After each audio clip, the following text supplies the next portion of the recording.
that we get asked about branding. So I'll throw it up on the screen here. All right, so power of personal branding. So we got James George and my good friend Jason Simard. So James, we've been working together for, man, it's got to be close to a year and a half now. Yes, we have. Yeah. It's up there, right? So we have a lot of sort of new faces on the call, James. If you wouldn't mind just taking a couple of minutes and just kind of explaining who you are, where you're from, and what you do.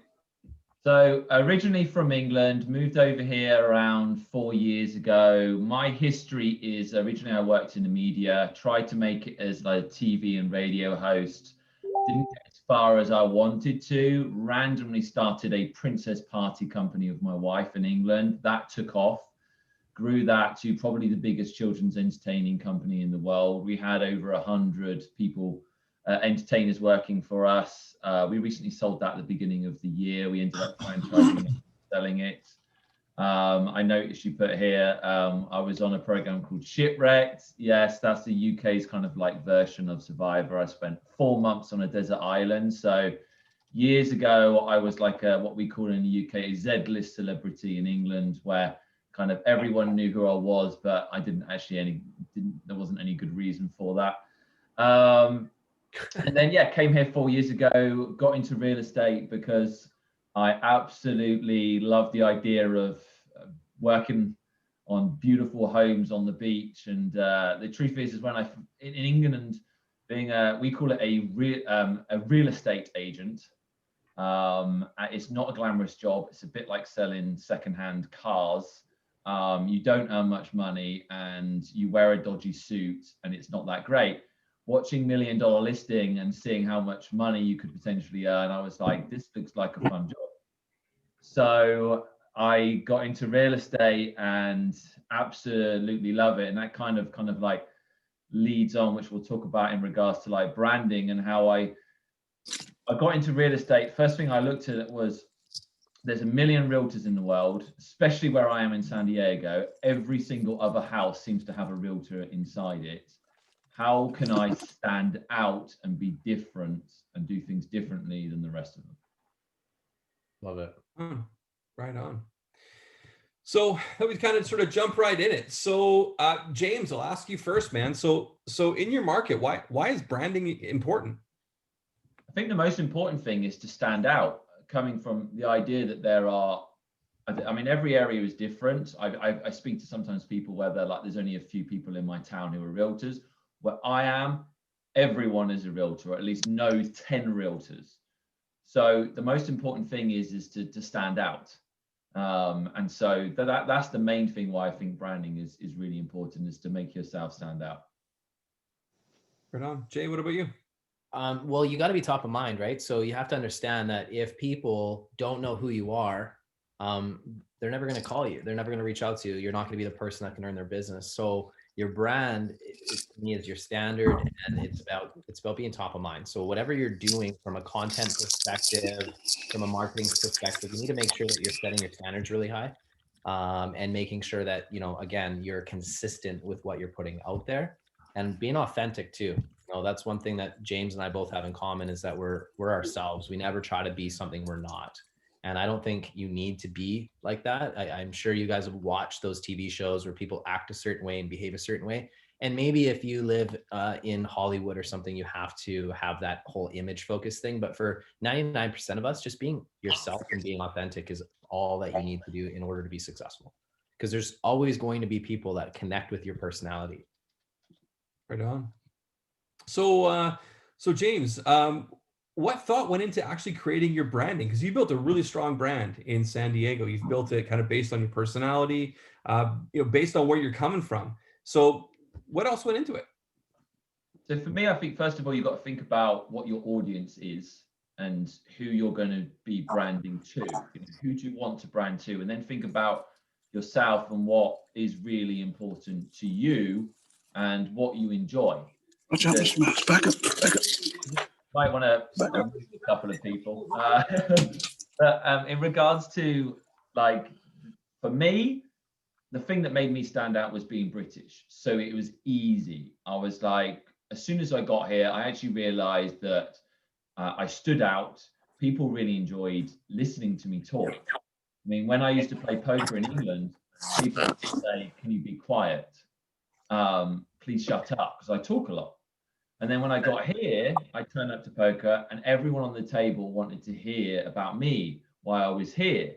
They loved the British thing. So that's what made me stand out. Now, obviously, not everyone on this call has a British accent, so you can't use that. But everyone has something which makes them stand out. Everyone has passions in life that will make them connect with other people. So for me, it was quite easy to brand myself. And then it was like, okay, how far do I go with this? And I went really far. So I have a car that's branded with a Union Jack like all over it, but then also, let me just get this up. So my first ever open house, I did a British afternoon tea, and I invited a whole neighborhood to come along to this house that had been on the market for ages. I'm inviting them along to come to a British afternoon. Everyone had seen this house before. I still had over 100 people into the open house purely because I was running a British afternoon tea, and they were actually interested in the British afternoon tea thing. I've closed 5 deals from that first ever open house that I did. So I have a picture of myself with a cup of tea and all my branding. One of my Christmas gifts, I gave away a cup with my face on it, holding a cup of tea, and said, "I'd love it if you have a great Christmas," and gave them a British cup of tea and gave them directions on how to make the perfect cup of tea. I have golf tees that have the British Realtor on them, and I leave them out every time I play golf. So I do pretty much everything I possibly can to promote myself as being British. Even right now, I've started to do loads of YouTube videos and Facebook videos and everything. And you can see in the background, I've got an English phone box stuck to my door behind me with a Union Jack / USA flag behind me. So everything I do, I'm thinking about that branding and putting myself out there. Right on. What's easy about that too, James, is like you're not faking anything. You're being yourself. That's who you are. So like the more transparent and authentic you are, the easier it is to keep up with your branding and doing it, and you'll feel engaged to do it because it's real stuff, right? And it's interesting.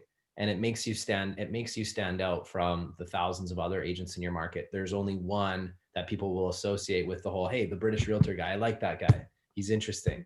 Yeah, I've got an Italian on my team who came on board, and straight away the first thing I did is said, we're going to make a massive thing out of you being Italian. He doesn't have, he's good at English, but he doesn't have, completely fluent English, like 100%. So the first thing I said to him is we're going to target Italians.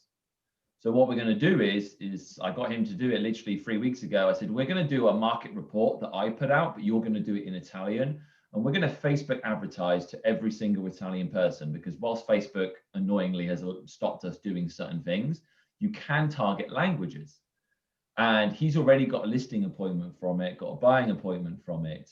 And all of his Italian friends and even people he's bumping into in the street go, can you please get off my Facebook? You are constantly on my Facebook at the moment with just his video going over and over. And I've got some other examples that I'll share with you earlier, just with how I'm trying to help other people brand.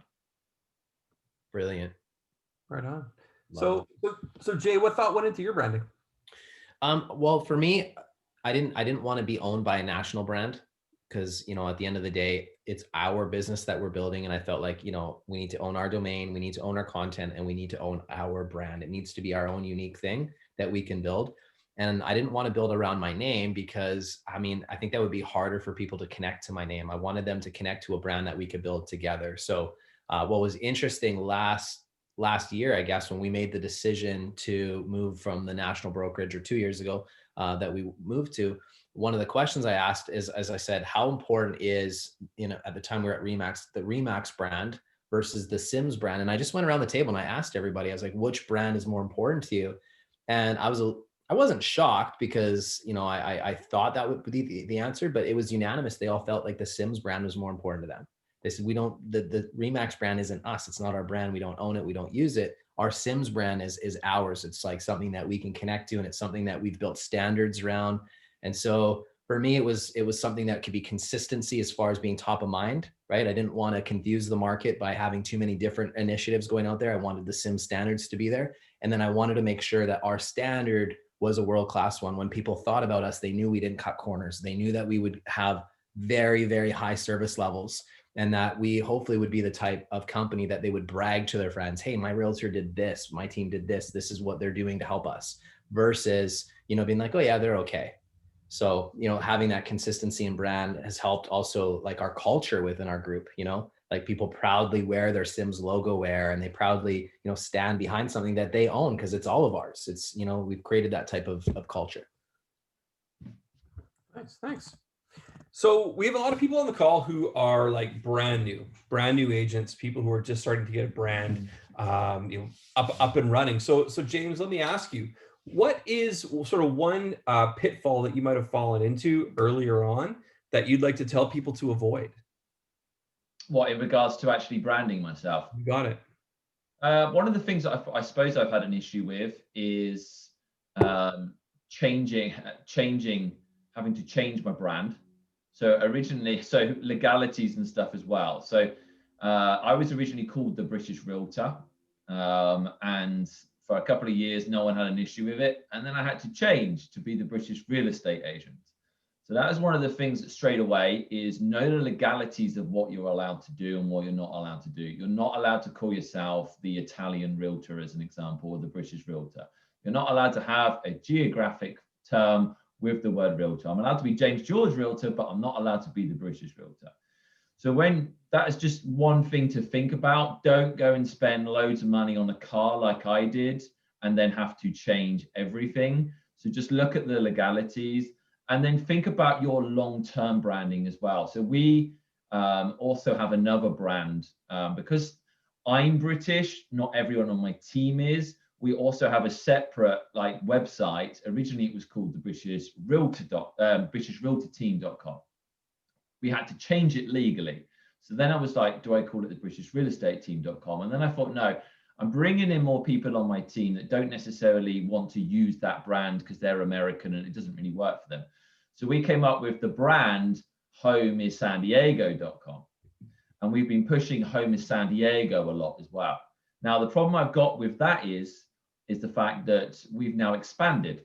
So we've now got an agent in Palm Springs. We're looking at getting agents in different area. We can't have Home is San Diego.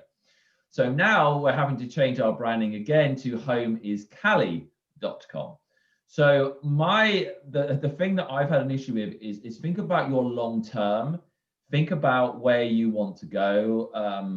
Where you want to be in 5 years as a real estate agent and stuff as well. If you want to have this massive business, if you want to be in big an area, don't brand yourself as your town's agent and maybe have your that town a lot if you're thinking long term that you want to be in different areas. Yeah, great advice. Thanks. So Jay, what about you? What's a pitfall that you'd like to tell people to avoid? Well, if I'd been coaching James back then, knowing his ambitions and things like that, I probably would have been like, hey, James, think about these things. Now, the British agent thing is very personal to James. And again, you're right. Like if I'm Italian or French or whatever, I might not connect with that as well. So it's great for your personal branding, James, but it can be a little harder to scale. For us, I just wanted to keep it simple with our Sims branding, and I didn't want it to be my name. I wanted to be something that we can all build and create standards and value around as we went. So what are some of the mistakes that we made? Well, our original logo that we had created was kind of in the colors and everything were very much in line with Remax colors. It was designed. I never thought that we would be moving from Remax, right? So so when we made the move, we did do a bit of a brand refresh with our logo. So maybe that's something that, knowing what I know today, I might not have made it so specific to one national brand, So when you're building out your brand, make sure it's a scheme and something that you can take from multiple place to place. So that's something maybe that I would change in the future. Yeah, so the last question I had before I thought we would open it up and hear about whether it's other people's brands or struggles that they've had or questions they have around establishing a brand is what are your guys' thoughts on team name versus your name when it comes down to branding? Well, I think you know the answer to that for me. Personally, I think building your own brand that people can get behind and that the people that are in your group can really like start building affinity with, to me, is the right way to go. Having said that, there's people that'll debate that a name is better. Now, if your plan is to be a realtor for the next 50 years or 30 years, and like you're all about production and that's the type of business that you want to run where it's around you, then that's just fine. You can run it around your name. And if you've been in that community for a long time, there's definitely some benefits. But if your goal, like me, was to exit production to build other income lines to create a pension for your people and other aspirations, then I would say build a brand that everybody can build affinity and trust around. I think this one actually is a really interesting thing to talk about, because I know some very, very successful agents. Daniel Beer, for example, is absolutely killing it in San Diego and one of the best in the country probably, and what he's doing.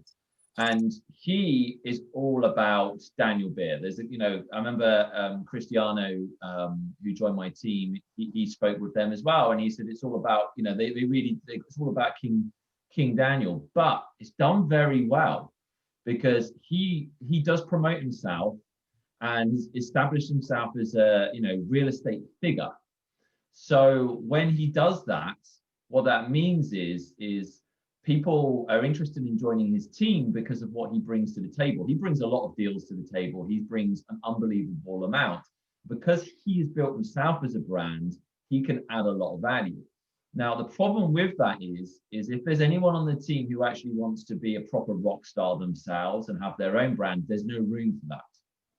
And that's kind of the two routes you've got to go, is you yourself, big yourself up. And if you've got everyone around you who is happy being the number two and doesn't have the personality to be a number one, then that's fine. But if you want to have people that are also number ones, then having like a proper team brand where they can also promote themselves and you can help them. And that's what I do. I don't say that Cristiano on my team has to have the British real estate everywhere. I'm promoting him as his own person. So there's different routes you can go down, and there isn't one route that works well and another route that doesn't, because there are prime examples. Pete Middleton, who is another person in my area, it's all about him.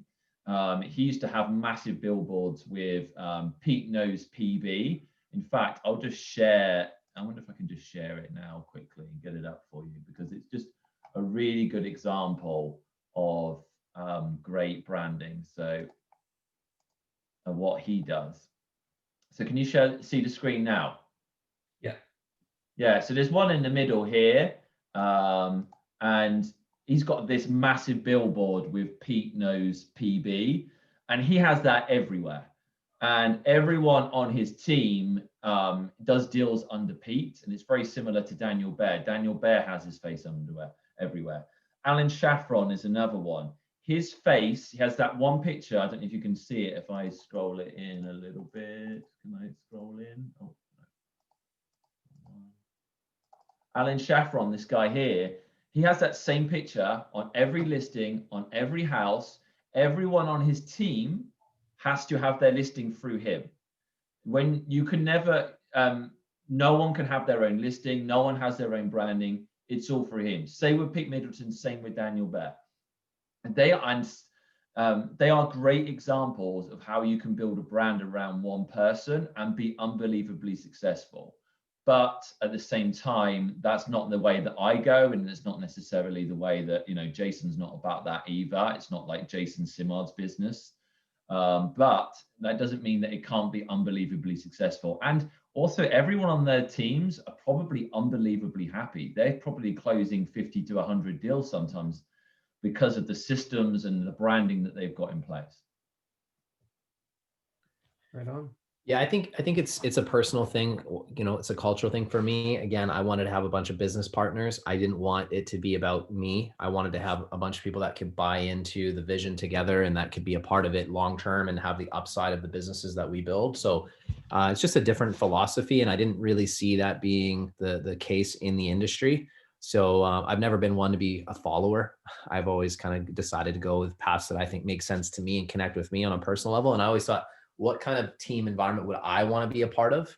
And I definitely would want to be a part of an environment where everybody is like engaged and plays their key role. You know, I look at sports teams, for example. I'll talk about like the Chicago Bulls back in the 90s. You know, there's one Michael Jordan, but Michael Jordan didn't win championships. The Chicago Bulls won championships. And so he needed a Scottie Pippen, a Dennis Rodman. You know, he needed everybody to play key roles in that organization in order for that club to be successful. And I kind of look at running a team and a business the same way. Everybody plays a very, very important role, and everybody needs to be respected. And it's not like a hierarchy in my eyes. It's kind of like we're all partners together. And you know, if we all have an entrepreneurial mindset and an ownership in what we're building together, I feel like you're going to get a lot more buy-in that way than I'm the leader, you work for me, James, and that's how it is. And, you know, this is what we do. And I think employees behave differently over time than actual entrepreneurs. That's my personal belief.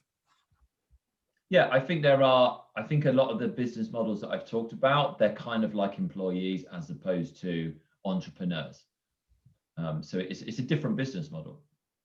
And they're successful and they make a ton of money. So it's like, hey, I'm not knocking them. It's just a personal values thing. You have to build businesses that are authentic to who you are and your value system. And, you know, anybody that coaches with me and works with me knows that values guide me in every decision that I make in our business, right? Joe, how often do I talk about our values and like how important that is and culture? And, you know, when we make decisions, right? I don't just make decisions without, you know, really consulting the people in our business and having discussions about it. That's just my style. No, absolutely. So again, a lot of people on the call just trying to get their brand off the ground, trying to get some brand recognition. What would you say are two things? So James, Jason, what do you guys think are two things people can take away from this call to implement now to create some brand recognition in their community? I would say the first thing to do is think about the things that you really enjoy and think about how you can promote yourself to be something different. Just to give you an example, I had a call the other day with someone who's really interested. You know, his passion is like skateboarding, and he has a lot of tattoos. And in normal life, he would dress a certain way. So I said to him, "Don't hide that. Make that into your thing. You know, every single listing video that you do, skate into it. Do video. You know, do neighborhood videos around the area of you skateboarding. Show off the best skate parks." You cannot connect with every single person in your, you know, where you live. There's going to be people that you connect with and people that you don't connect with. And I think you need to go after the people that you do connect with, the people that you can actually establish a relationship with. And there are a lot of wealthy people, especially where we are in San Diego, that love surfing and skateboarding. And if you put yourself out there and you show off the tattoos and you're different, you're going to get business. You don't have to wear a suit and hide and be like every other real estate agent. So that's what I would heavily advise people to do. And another good example is a musician that I spoke to recently. I said, write a song about every listing that you do. Have a guitar pick as your business card and put your details on guitar picks. Just make yourself stand out and think about what you really enjoy in life and do what you enjoy, and you'll do even better. That's, you know, some of you might be listening to that and thinking like, that's pretty simplistic, but that's the beauty of branding, is it has to be simple and it has to be authentic. You know, be you. Like James can't be anybody but himself. I can't be anybody but who I am. And so keep it simple, just like what James is talking about. Be yourself. If you're somebody that loves to play sports, that's one of the greatest ways to get business, is go do sports that you enjoy. Because guess what? You're going to meet people that have the same interests that you do, and you're going to have experiences together, and you're going to develop a relationship, trust. I mean, there's an agent in our market who kills it. And you know how she built her business? Playing hockey, beer league baseball, playing golf, sports. She does things that she's interested in, and she's meeting people. There's another guy here who loves to drink. He loves to drink. And guess what? He goes to and has pints with the seniors. He's my age, but he's having pints with the seniors at the pub, well, at least before the pandemic. And he's just building relationships, and he's a friendly guy, and he's involved in baseball, and he's big into that. So he drinks, plays sports, and does things that he's interested in, and he's meeting people. It's a very social business at the end of the day. If you're somebody that's into a running group, Richard Mernier, right? If you're into running, you're going to meet a lot of people that are into running. Guess what? You're going to build trust together. You're going to have experiences. The more experiences you have with people, the more they get to know who you are and you get to know them. That's what's going to help you stand out. So at the end of the day, guys, find something you're passionate about. I will give you this tip. If you want to build an audience, because I think that's something that we haven't touched on today that's critical, start putting out content and pick things that you're interested in and start putting content and put it in front of the right people. So for example, what James did with his Italian new agent, who's got a listing and an appointment out of it in a very short period of time, was kind of smart, because people like to deal with business that they already know and connect with. Well, if you're Italian and you're in an area where you have someone who speaks your language, that immediately makes that agent stand out from all the other agents because there's a connection point.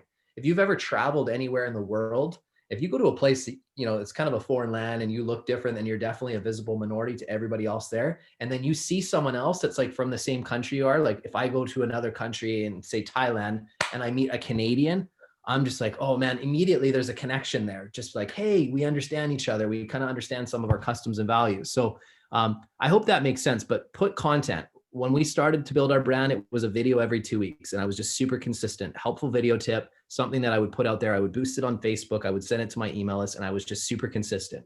And what I've realized over time is you don't know who's watching your content, but there's a lot of people that aren't commenting and aren't saying anything that are seeing your stuff. Those views aren't fake. They're actual real views that you get over time. And I've had so much business within our coaching company, within our real estate practice, that has come from people like, hey, I've been watching you for years. Never heard them, never saw them put their hand up, but they've been watching. And then it's a timing thing. So whatever you do, make sure it's something you do consistently. So I would definitely advise everybody, do a newsletter once a week.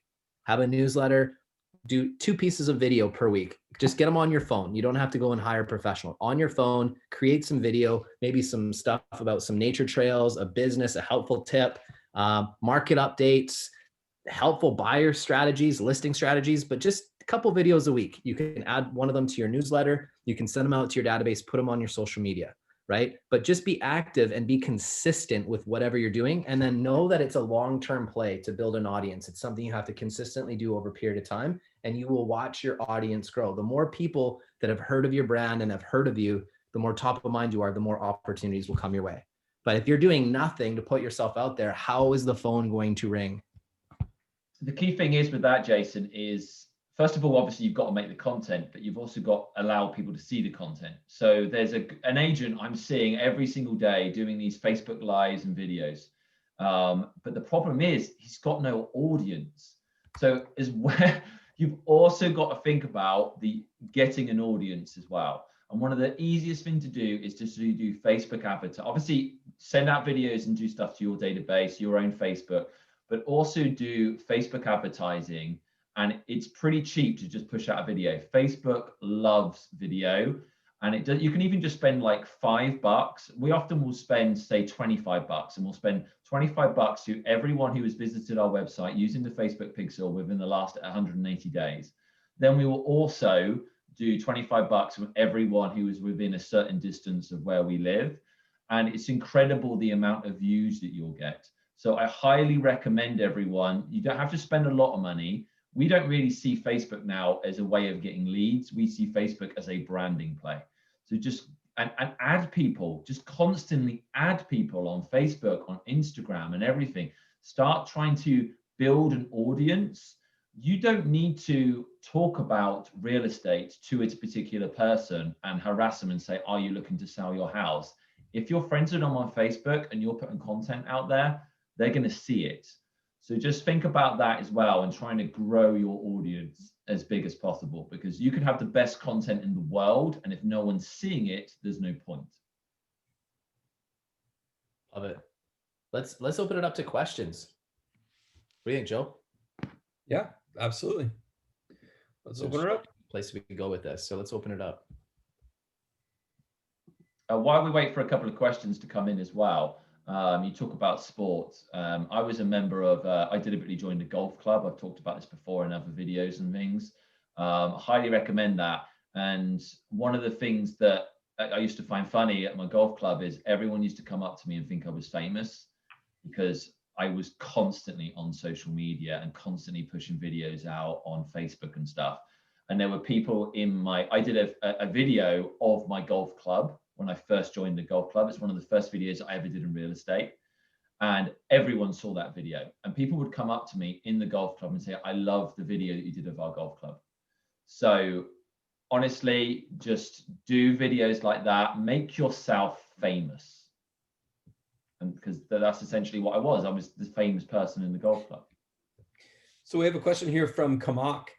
She was asking, which one of the social media platforms would you guys suggest? Okay, well, here's what I'll say. We haven't really used YouTube to its fullest extent, not even close, but it's it's our fourth pillar we've added this year, and it's something we're really focusing on. YouTube is huge. Here's why. YouTube is the second largest search engine on the planet, and it's owned by the largest search engine on the planet, Google. So it makes sense, right? I was teaching my kids the other day on how YouTubers can make millions of dollars and a teacher makes $50,000 a year, right? It's not that the teacher has a less important job. They have a very, very important job, but the YouTuber, if they have a subscriber base of people that watch their content, that gives them leverage. And I was trying to explain to them how society works and its leverage. Well, again, if you are really if you're really interested in photography, well, there's enough people out there that are passionate about photography. So if you just started putting really good, interesting content on photography and consistently posted that, you would start building a subscriber base. So I would suggest YouTube. I would suggest Facebook. I would suggest Instagram. Those would be my top three that I would focus on. And what you can do if you're creating a piece for YouTube, I think the formula, and maybe I'm wrong here, but I think it's 5 to 7 minutes at least that you want a video. Like you want the video to be something interesting, because I go on YouTube to learn, right? So if you think about how you use YouTube, I go there to learn. I go there for recipe ideas. I go there for motivation, sometimes business strategy. So I'm going there looking for something that's going to have more substance. When I'm on social media, I'm usually like wasting time, truthfully, and I'm scrolling on social media. So you need to keep that short. So if it's an Instagram video, so say you were doing a YouTube piece on on photography, and it was like a 7 to 10 minute video for YouTube. If you were to take that content, find some pieces of that are like maybe 30 to 45 seconds and use that for Instagram. Then you could pull some pieces of that maybe are a minute long for Facebook, right? Maybe some pictures. So you just need to understand why people are using certain things. Facebook is something that I'm wasting time on. Instagram is something that I'm looking for more visuals and pictures on. So keep your content short and engaging in those ones. If it's YouTube, I'm looking for substance. So if that helps you guys as you're creating content, think about that. Think about how people are using these. James? Yeah, completely agree with that. YouTube, longer videos. I'm doing lots of videos right now to help realtors in their business, and they are long videos. If I'm on my Instagram, then my Instagram is normally a nice, pretty photo or a really good engaging video. And then what I do is I use the stories to do a lot of the, maybe I'm walking around a house and showing someone a house and I'm just on my phone or something like that. I use the stories a lot, and I highly recommend people. There's different people in this world that use different platforms. Young people, and especially, I say younger people, you're talking 45s and unders, are using Instagram a lot, and they're using Instagram stories a lot. Facebook generally is for older people. I say older people, unfortunately, I'm in that category. It's kind of like, I don't know, 35 plus is Facebook, especially the 55 plus market. My mother, and I bet most people's parents on here, etc., they are on Facebook, but they're not using Instagram. And I put money on my mother hasn't used much YouTube either. So you've really got to think about who you're targeting, what information. So if we get a listing video, we put that listing video everywhere, but we might put like a shorter version of it on certain platforms and a longer version on YouTube, for example. So yeah, use all the platforms, but use different messages on each of them. Here's a simple thing that you guys can all go and implement. create a schedule. And then, so Monday, for example, you post on Facebook, Tuesday, Instagram, Wednesday, YouTube, Thursday, Facebook, you know what I mean? Just like create a schedule of things that you want to post and then plan it out. If you plan out the content ahead of time and do it in quarterly chunks and you plan it, you're going to do it. Put it in your calendar, make sure it's in there, and don't overthink. My kids don't watch TV. My kids watch YouTube videos. And I look at these videos and they are not professionally produced. They're like kids watching other kids play a video game or like terrible production. And I'm just like, oh my, I can't even believe you guys watch this, but this is what kids are watching. If you grew up in the 70s and 80s, we were the most marketed group on the planet, kids, right? Think about cereal companies. I still remember like Cuckoo for Cocoa Puffs, Dunkaroos, Gushers. All my food choices were because of companies marketing to me because I was watching predictable TV shows like Saved by the Bell and 90210 and all these things. So if you grew up during that time frame, you probably remember this. If you had kids that grew up during that time frame, you'll remember that. Well, kids aren't watching TV anymore. So advertisers now are people that have subscriber bases. YouTubers get paid a ton of money. Why? Because they have influence. And there's only two ways that you can grow your business. You can attract people to you because they connect with you. They've seen your marketing and your branding and you stand out, you're top of mind. So that's where content comes in. Or you can be proactive and having, maybe you've got an awesome inbound lead generation that you're doing, or you're outbound, you're prospecting. But those are the only two ways that you can get business. So for me, what worked really well with the 3-pillar approach is we were always proactive because we always had consistent lead generation coming in, and we always were doing the branding with the content and consistent with it. So we were attracting an audience. But those are the only two ways that you can really grow a client distribution business like what we're in nowadays.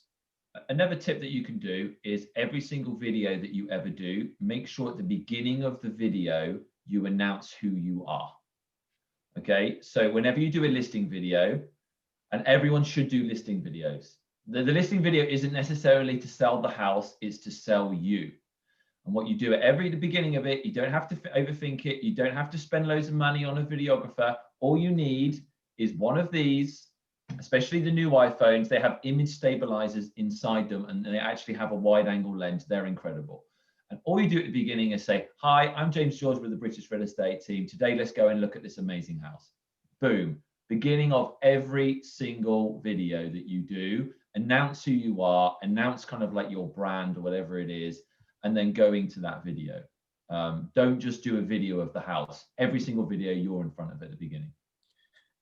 Look, you guys, I'm going to go on a hot topic right now because it's just fresh. But like, if you look, whether you're a Trump supporter or not, from a branding perspective, the MAGA hat, the red color, the hat, the style of hat, the MAGA thing is brilliant because there's a fanatical group of people that like passionately will buy that stuff, get behind it, connect with those values.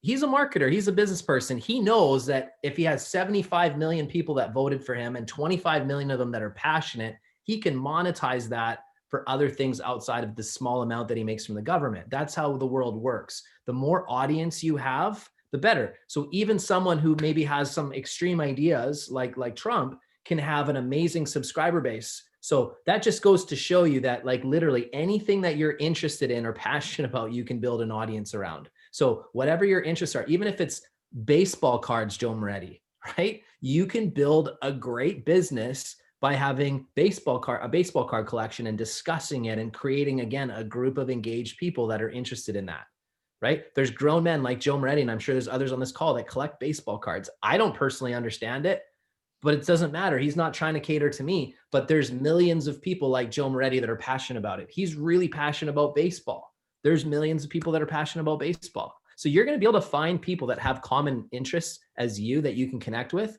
And that's where your content being authentic is going to be key. But don't sit on the sidelines and overthink and be like, oh, I'm afraid to put something. My content sometimes is terrible, and that's okay because it's consistency. And believe me, that is what works. It's the consistency of the message over time. And the more you're top of mind, the more inbound opportunities will come your way, but it has to be a long-term strategy that you build into your business. There's a reason why Coca-Cola still invests billions in marketing every year. We all know Coca-Cola, but they're consistently doing that so that we stay top of mind. You know, I heard a great tip yesterday from Kirsten Perez on our team, and she was talking about getting off the sidelines. And she said a great way to do it is don't sit there and create a video, go on Facebook Live. And you can't second thought it, you can't edit it to death, and it forces you to do the activity. I much prefer live, There you much go. prefer it. This is so, if we did this and we pre-recorded it, you sometimes, oh, let's do it again. Let's do it again. Let's do it again. And you try and make it perfect. If it's live and you stumble and you forget what you're saying, you have to keep going. So I highly recommend trying to do things as live as possible. Love it. Thanks. What would I have a question for you guys? So as a new agent, like I'm in client care right now and we'll be switching over to working out in the field, and I'm also on a team. Like what would be the best way for me to kind of kickstart my personal brand while on the team though? Okay, so I happen to know Sarah because she works with us. So Sarah, you love horses. Yeah. Right? The equestrian community. I want you to know everything about equestrian properties, about horses, about that community, right? I want you to know everything on Vancouver Island that of anything that's going on with horses, because it's something you're passionate about. So it's something that as you're going down that path, you're going to enjoy. And so it's going to keep you full of purpose. Remember, we always talk about purpose and how important that is? Yeah. It would be hard for you to get really excited about something that isn't what you're into. So focus on that. Horses would be a really good one. You really love dogs. There's two types of people in the world that are pet owners. There's dog owners and cat owners. Sometimes you get a mix of both, but they're like crazy fanatically passionate about their pets. Show of hands, who here is like a cat person? Show of hands, anybody? There's a few cat people. Cat people are special. You guys are definitely special. Moretti, aren't you petting your cat right now? Yeah. So God.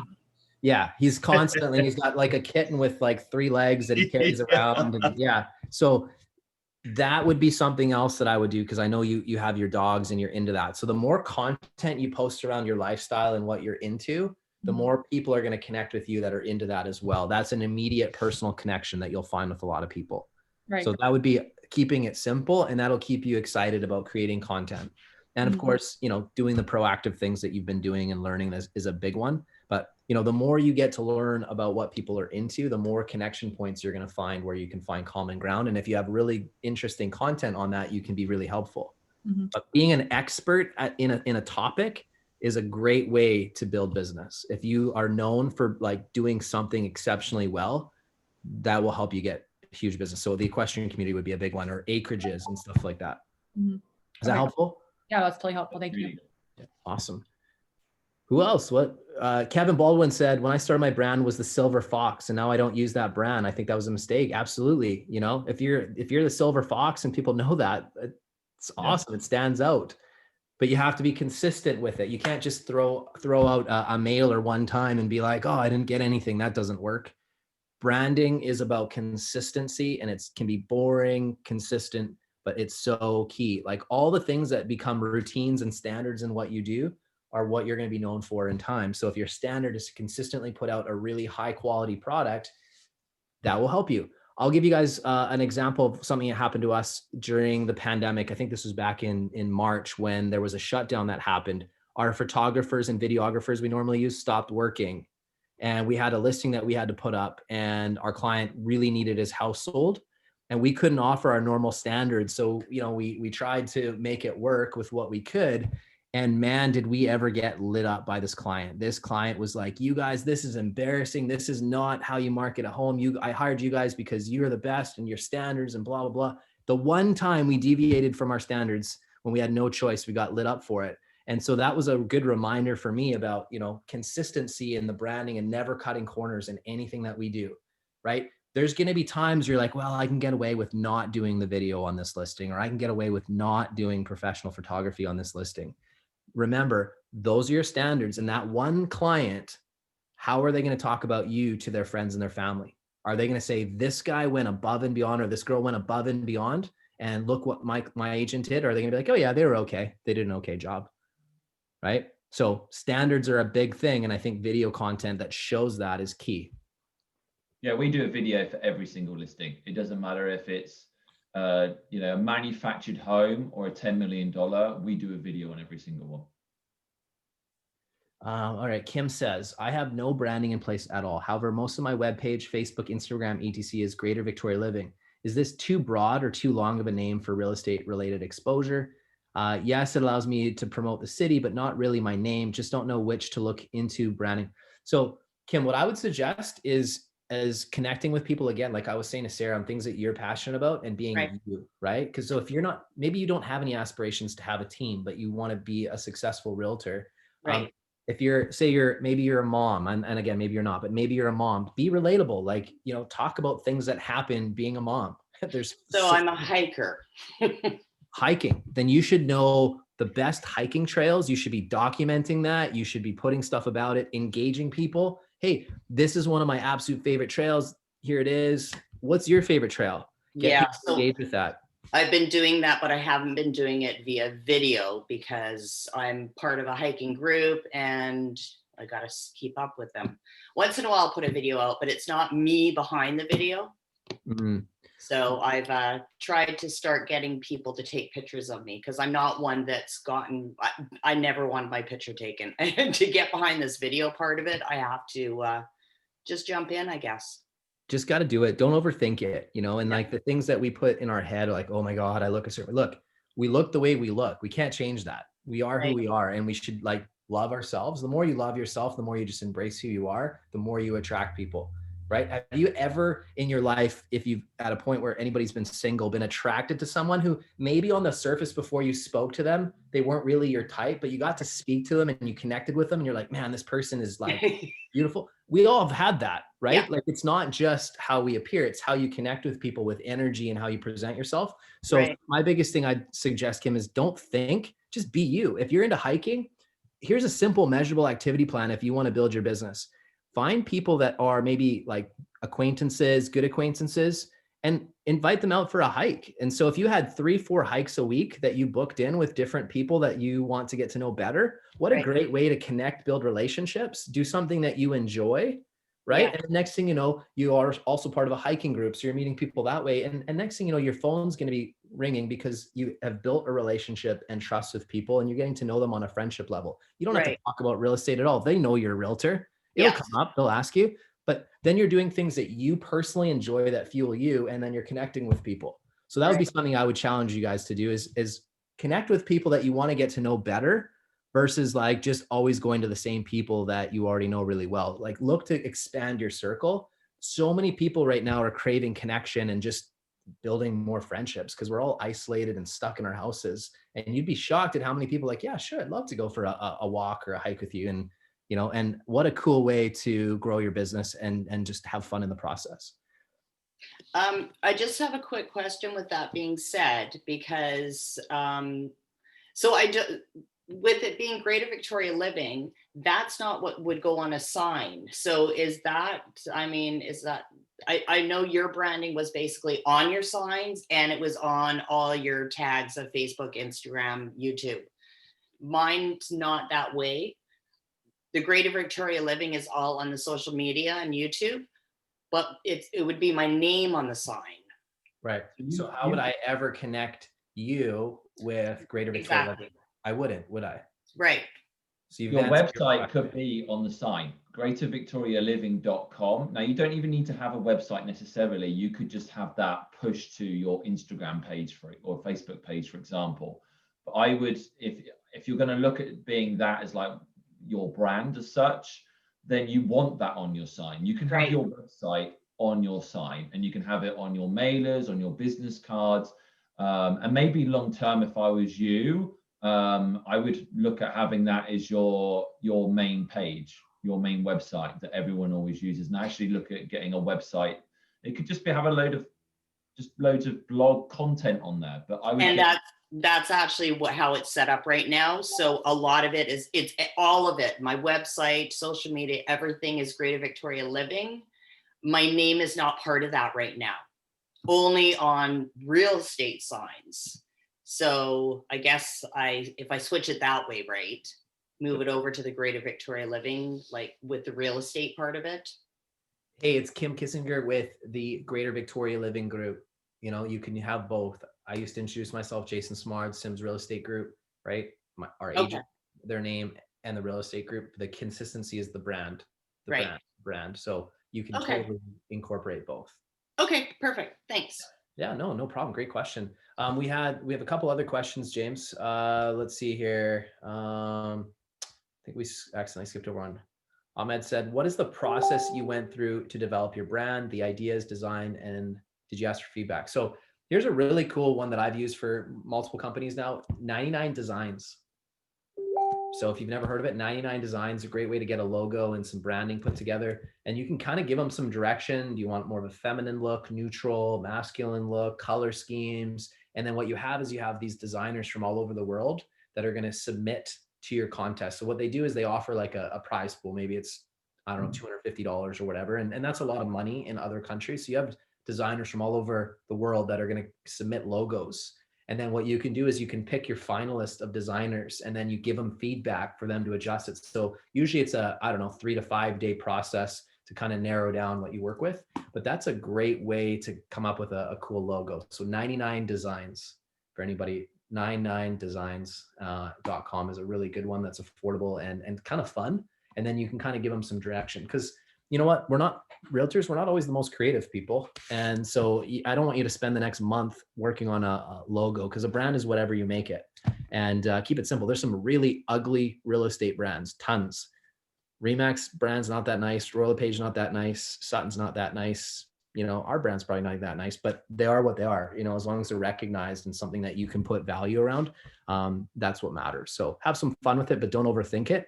Because at the end of the day, it's the content and it's the proactive activities that you're doing on a regular basis that are going to get you results in your business. If you're just sitting there planning all the time and overthinking, nothing happens when you're in paralysis. Zero. I would just book a couple of hours, try and get important people around you who you're going to listen to, and then just brainstorm and have a brainstorming session and just get it done in a short amount of time. As you say, don't overthink it too much. And just write down anything that comes into your head. Just get everything down on a piece of paper. Allow other people around you to come up with ideas as well. If you've already got a team, do it as a team now. Get their input. If you don't have a team and you're just a solo agent, then get your friends and family to help you as well. But try and get as much as you can down on a piece of paper, and then start picking out 1 or 2 things that you really like from it to start help building it. Beautiful. Let's see. I hope we answered your question. And then what was the other one here? Miles had one. I'm currently going through a rebrand and have gone back and forth with using my name or a brand name. The difficult decision for me is that I do have a name recognition in town. So, I mean, at this stage, Miles, you've been in Nanaimo for a lot of years. So, I mean, your name does have some recognition. So whatever you're doing, make sure that your name is on there and that people can tie you to the brand that you're building. So if it's going to be off your name, that's totally fine. Or if it's going to be, in connection with another brand, make sure that you're using your name and they can tie you back, right? Like you're in the same community that I'm in, right, Miles? Would you say that Sims, my name, Jason Smart, like if you heard Jason Smart, you would tie it back to Sims? I think your brand more stands on its own now, apart from you, really. Yeah. And I like what you did with your name there. I think that was really ingenious, nice and simple, easy, tell somebody Sims and it's a no-brainer, right? Where I ran into issues with mine is it's McCullough, it's difficult to spell. My first name's a little bit unconventional for spelling. It's like, it's always something I've struggled with. I mean, I've been in the business for 17 years. So we've used McCullough Marketing in my old partnership, and it was always such a pain to spell everything out for everybody. And people would get the emails wrong or they'd get the website wrong. And so I went back and forth doing this rebrand, trying to figure out what was something that was simple, that was, is an easy, website and all the different things that you want. And I ended up settling back towards my name, and I got, Miles Island Realty, which, after, a week of, trying to find different domains was just kind of the best of what I could figure out. But I'm not excited about it, I guess, but it was something that I kind of could move forward with at least. Yep. And that's just it. Like, again, I don't want you to get caught in paralysis because you don't need to be a household name. You need to be known by the people that know you. And then you need to build an audience that you build trust with. So that's probably the most important thing. So don't get too hung up on, beating yourself up over your brand. If it's your name right now, that's fine. Just run with it and stick to the plan that we've kind of developed with with what you're doing, because that's really what's going to get you results, is that proactivity, and then you can build your content over time. Sure. But it's not an overnight thing. Kevin Scharfenberg, I've seen him on this call. If you look behind him, he's got his brand there, Team Homes. Every time he does video content, consistent branding, right? Mhm. And Kevin, can you hear me, bud? Yeah. Do you mind if I put you on the spot? But you've built a very impressive business in a short period of time with using branding as a really big play. So what was the thought process behind not doing it around your name and going with Team Homes? Well, I had a discussion once again about video, and off the start, I liked how you did Sims Real Estate. I looked around, and I obviously did some research on, picking my website name and everything. And I didn't want it to be my name, because I too would eventually like to be able to sell my business in 10, 15 years if I want to. And I think it'd be a lot harder to sell Kevin Scharfenberg. So I'm in the Thompson-Nicola Regional District area. So I didn't want to focus just on Kamloops. I wanted to do Ashcroft Cache Creek. So I kind of found a name that would fit for my area. And then I did that. And when I first started doing videos, I used to say, hey, this is Kevin Scharfenberg with TNRD Homes in Royal LePage Westwin. And then I realized I don't have to put the name in for my brokerage, because it just goes up on my business card after. So now I just say, hey guys, Kevin Scharfenberg, TNRDhomes.com, excited to bring to you, and then do the rest. So then, like, I never thought I was going to leave Royal LePage Westwin, but I did. So a bunch of my videos, I had to get my videographer to change that Royal LePage Westwin and throw in with the, TNRD Homes or whatever. So, but no, it's worked great. When I made the switch from Royal LePage to EXP, people didn't even have any idea. They actually, in town, they think that I work for TNRD Homes. They're like, oh, so which brokerage are you with, TNRD Homes? And I'm like, no, that's me, but I work for, under this umbrella. So it's done really well. And the video content, like you said, community videos, those work great, and staying consistent with video for every listing that I do too. Yeah. And again, you have your standards, right? People specifically seek you out at this point because they know you represent the highest quality and standard in your area when it comes to marketing. And they want that. Who doesn't want the best marketing and representation of their most important asset? And this is what I mean, like, don't cut corners, set high standards for your business and your brand. So TNRD Homes would be like a brand that like people are proud to be associated with. I would hope that people would be proud to be associated with our Sims Real Estate Group brand in our market area, because we do set a high standard. And I think that's kind of how you guys need to think about what you're building out for yourselves. We'll take one more question if anybody has it. So you didn't answer mine there. Oh. What are your recommendations for that? Because I am starting to hire people on to work on my team. So should I leave it as TNRD Homes and then just say, welcoming, these people to TNRD Homes, or would I change it to TNRD Homes Group, or what's the process? Keep TNRD Homes, man. That's great. It's a home brand already. You don't need to change it because you didn't build it around your name. Cool. Right. And then Perfect. Kevin Scharfenberg, TNRD Homes brand. If it's Jason Smart and I'm working under your brand, it's got the TNRD Homes, Jason Smart, right? So you can do it that way. But yeah, you're good, man. We talked early on when you were doing your branding, right? And I kind of said, well, this is why I did it this way. And clearly you and I both agree on that, and you followed the same path. So yeah, brilliant, man. I think you don't have to do any rebranding right now because you were thinking ahead. Awesome. Excellent. Yep. No, for sure. I love it. Let's see. I went to the corporate route and came up with a company name, Main Location. My team can brand themselves under the Main Location brand. We also switched from KW to EXP, and no one knew the difference. Yeah. Thanks for saying that, Samuel. I mean, when we moved from Remax to EXP, because we were always building the Sims brand, it had zero impact or change in our clients or anything like that. Kevin, you've had the same thing. Anybody that actually focuses on building their own brand has had the same story that they've shared with me over and over and over. It's the national brand or not with their brokerage had zero impact in their business. It's your brand that people are connecting with, and it's you and your standards. And that's, what I'd recommend. Now, if you've spent the last 25 years selling yourself, not building your brand and building it around another national brokerage, well, if you plan to leave that brokerage at some point, I would suggest that you start focusing on building your own brand that people can recognize you with. Because obviously a national brokerage, if I owned a Royal LePage or a Remax or whatever, I would want you to build your brand around my national brand because it's going to make it really hard for you to leave. But you can't sell that brand because you don't own it. You don't have equity in it. It's our brand. You get to rent it. So I'm a big fan. And I think James agrees with me. Own your own brand, own your content, own your domain, own your email address. Don't let any brokerage ever own you. Make sure you own all of that because it's your proprietary information. And The only value that you have is what you've built for yourself. That was one of the main issues I had with Compass. Compass have, in my opinion, the best branding out there right now for a company. It is very classy. I really liked it. And I was like, I want to be a part of this.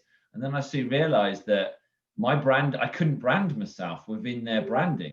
If you look at every single person who is under the Compass brand, it's very hard to brand yourself. It's all about them, and they have very strict rules of what you're allowed to do and what you're not allowed to do.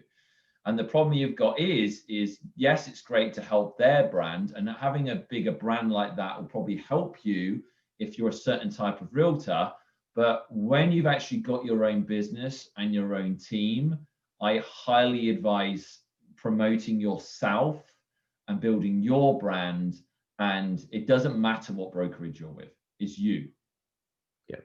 Yeah. Consumers hire agents. I've never seen a post on a rant and rave site where anybody's like, hey, can you rave me a real estate brokerage if it's a consumer?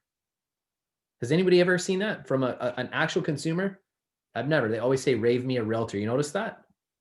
Why is it that we're all told that you have to be at a certain brokerage? Why is it that we're told that, yet consumers don't hire brokerages? The only people that hire brokerages are agents. Now, we all drink different Kool-Aid, and I respect that. But at the end of the day, I want you guys to step back and critically think about the environments that you're in and your brokerage that you choose to be at. Do you own your brand? Do you own your standards? Do you have the ability to have other lines of income or ability to monetize that? If you're choosing to be at a national brand, are you actually using it to your advantage? You know, what are you doing to get more referrals and build more business? You know, like, think about these things critically, guys. Don't just accept what's told to you. Do your own research, poke holes and look into things. And the reasons that I made a switch is because I realized that I was renting versus owning. And I've always preached owning, branding, and all these things. Yet here I was going, doing the opposite of what I was preaching.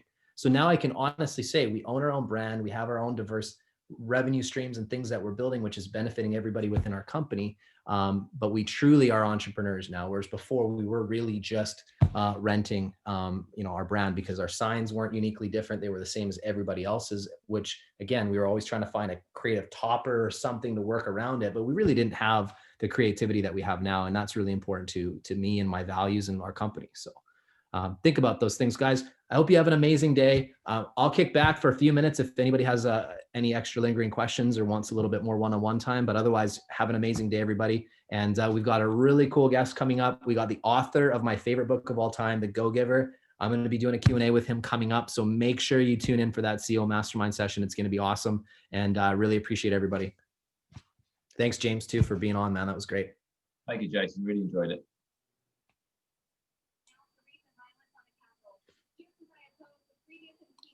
Hey, Jason, Hey. is that me